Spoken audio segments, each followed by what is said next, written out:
Oh, I'm recording.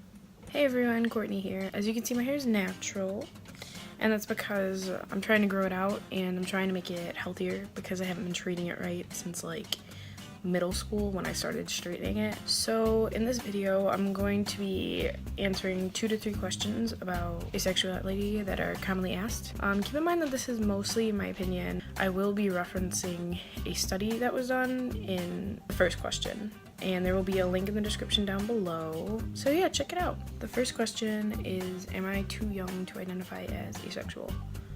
Well, in a study done in the Department of Psychology at the University of Chicago, they say that on average, people around the age of 10 begin to feel sexual attraction. For me, the thought didn't even really occur to me till I took health class in high school freshman year. So that may not be true for everyone. It might not be if you are watching this video. If you identify as asexual, or if you believe that you want to, or you think that you want to, then by all means identify as asexual. That is completely fine. So another question is, sometimes I'm sex repulsed, or sometimes I'm more sex repulsed than other times. Does that still make me sex repulsed? Yes.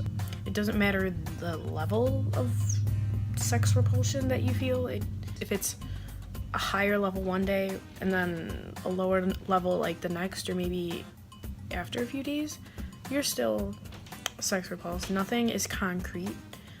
Everything ebbs and flows, and everybody is different. There is no set way to be sex repulsed.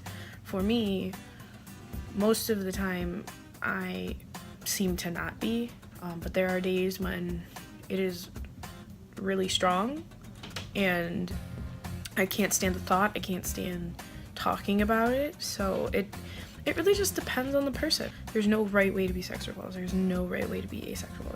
It's all just based on you. One thing that's not a question, but I really kind of wanted to talk about is the asexual rings. They are black rings that can be worn by anybody on the spectrum, whether you are gray asexual, whether you're demisexual, whatever the case may be. You can wear one. I personally have one. And it's normally worn on the right middle finger. I read that it was discussed between the asexual community and swingers, because I think swingers have it on the right ring finger. Correct me if I'm wrong. I'm not exactly sure, but it was decided that asexuals would have their ring on their right middle finger, as to clear up any confusion between the two communities. Black asexuality rings are considered a subtle way for asexuals to recognize each other. You don't have to wear one, obviously, if you are asexual. It's if you want to. I personally like the ring as itself, whether it means anything or not. I just like the black ring. So if you're afraid of accidentally outing yourself with it, you may not want to wear it, but I highly doubt that you will be outed to your family or your friends unless they are aware of the community. So if you want to get one, then get one if you want. Yeah, I think the only people that would recognize it are other people in the asexual community, or those that are well versed in the knowledge of asexuality and the asexual community. I believe it was the idea of the black ring stemmed from a thread on Aven, which is a wiki page, I believe, but there will be a link in the description below if you want to check that out.